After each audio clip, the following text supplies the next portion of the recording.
Hey guys, just like to go through a foam rolling routine that I've been using. I use this on a daily basis to help regenerate my muscles. Foam rolling is a form of self-massage or self-myofascial release.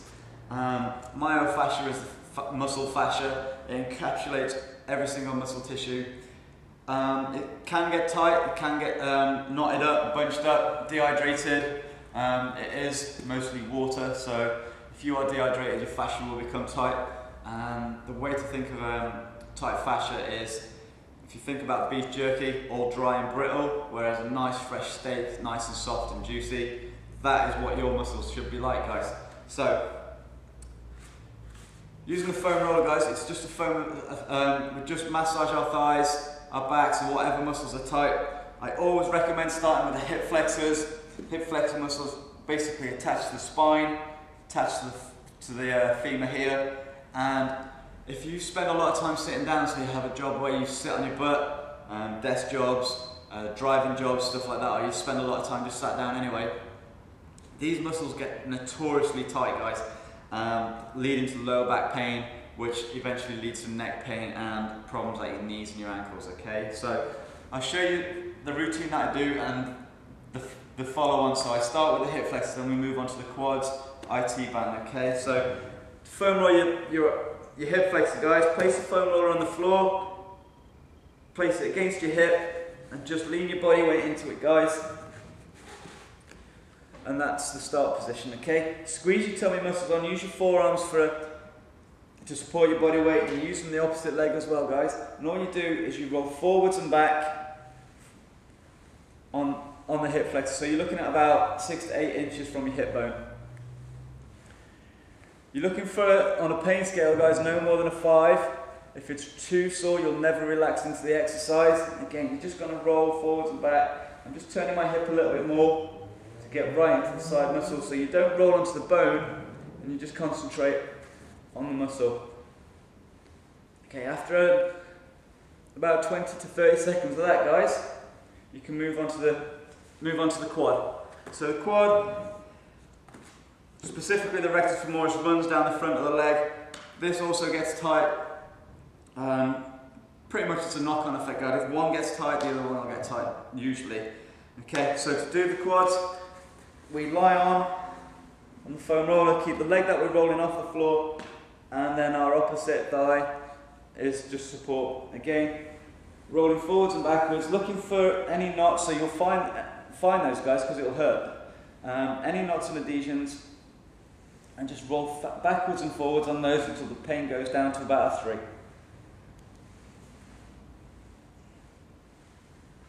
Okay, so again, just roll forwards and back. Angle your foot in as well, guys, so you can get a little bit onto the side. And again, we can go in a little bit. So we're doing more inner thigh now. So for the inner thigh, my supporting leg's away from me, and I'm rolling that way with my leg. Again, I'm supporting my body with my arms.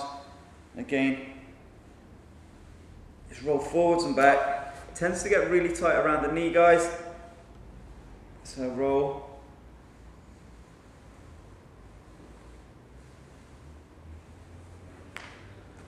Okay, so that's hip flexor, quad, inner thigh. We're going to work on the IT band now, guys.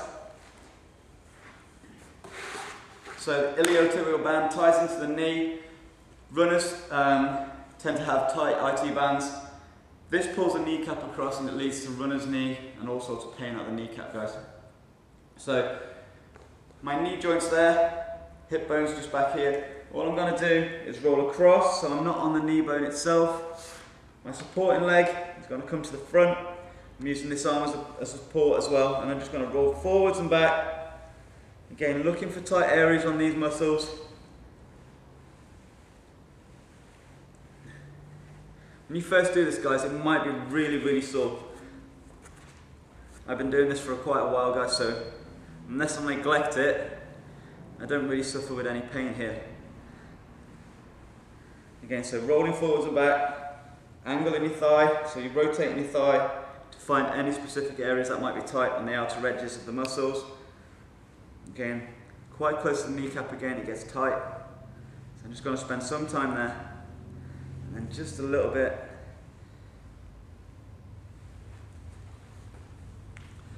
Okay, so moving on from the IT band, I'll go down to the perineals, then we'll go calves, okay? So perineals, muscle that runs along the side of the shin bone. Again, if this is tight, guys, it's going to cause you to pronate really quickly, so you can get shin splints or medial tibial border syndrome, which is what I suffered with in the Marines, which was horrendous. Again, if hip flexors get tight, quads get tight, IT band gets tight, these will get tight as well, guys.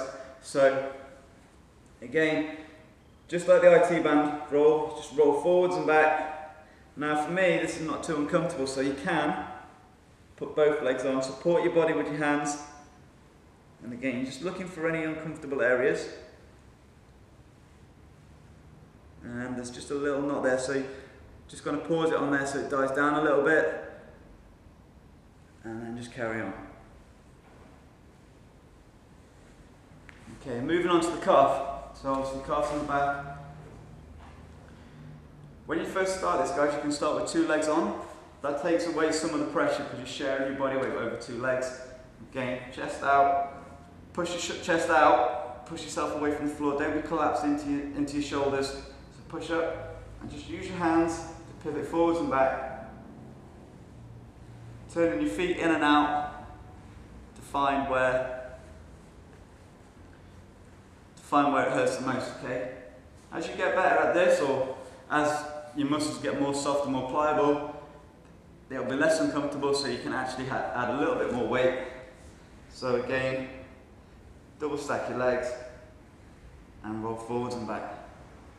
Again, there's just a little knot there, so I didn't really notice it there when there was only the 1 leg on. 2 legs, it's there. Again, I'm just going to hold it for a second or 2. And it's died down now. Okay, and just carry on. Okay, so after the calves, we move on to the hamstrings. So, knee joints here, place it just under your thigh, so you're on your hamstrings here. We're going to roll to our butt and between our knee. Again, just push yourself off the floor, chest nice and high, roll forwards and back. Again, turning your thigh in and out, nice and slow to find out where it's most uncomfortable. Okay, so there's a little knot there.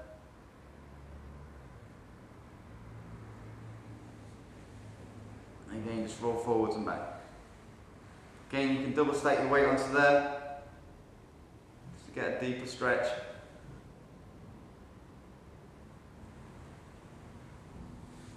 Okay, so they were the hamstrings. I'm going to move on to the glutes and the butt muscles. Again, if you do spend a lot of time sitting down, guys, you're going to have a tight piriformis muscle. This is going to affect everything. Piriformis syndrome feels like sciatica, so if your piriformis muscles are tight due to an anterior pelvic tilt caused by tight hip flexors, that is going to be tight. So when you foam roll your bum, you might find it hurts a lot. So to do this, I'm going to foam roll my left bum cheek. So left bum is sat on there, left leg gets crossed onto the right, and then you can either hold onto it or support yourself with the opposite hand, with the same side hand. I usually use same side hand and I hold onto my foot with the opposite. And again, I'm just rolling around, finding where it hurts the most. Okay, and I'm just going to concentrate on rolling forwards and back on the tight areas. Again, looking all the way around, right next to the sacrum. Again, just rolling forwards and back.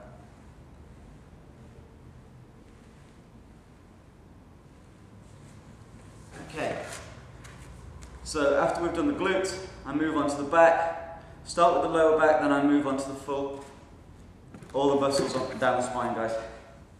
So for this, place the foam roller behind you, bend your knees, feet into the floor, and then just lean backwards onto it, guys. For some people, especially, again, going back to people who sit at a desk for a living, these spinal erectors are going to be pretty tight, guys. So ease yourself onto it, rolling forwards and back, using your feet to push you forwards and back. If you find that you start rolling across the room, just start again. Okay, so forwards and back, looking for any knots. Okay, my lower back's not too bad.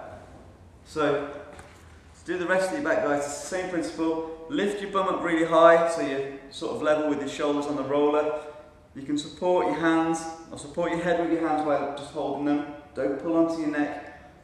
But favourite tip of mine is put your fingers on the base of your neck so you don't roll onto your neck, okay? So elbows point to the sky and just roll to your fingers and then all the way down in between your shoulder blades. Concentrate on any gristly areas.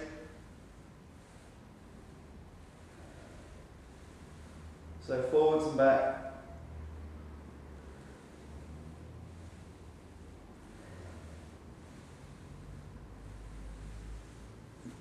Okay, so that was the lower back and the upper back as well. Finally, we're going to move on to the muscles down here, which are the lats.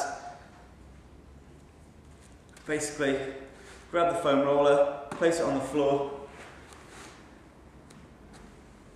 put your armpit into the roller, and then you can use the hand to help you roll, or you can just use your legs. So looking for any knots around the armpit, so you might have to angle your shoulder towards the floor, or you can away. Okay, and it's just a little bit tight there. So I'm going to just roll forwards and back, using the hand to help. You can move on to the tricep as well. Again, there's a little knot on my tricep there. Again, roll in and out. Just leaning your body weight through your arm. Okay.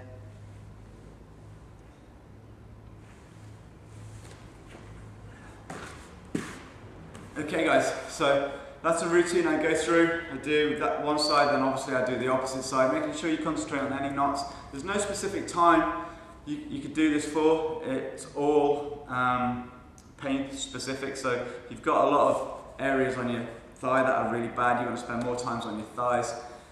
If your back's not too bad, you're not going to spend loads of time on your back. You can pick these up really cheap off the internet, and they last ages, guys. So that's myofascial release. Helps your muscles to regenerate. It really helps to keep you supple, and it makes your recovery ability from exercise awesome.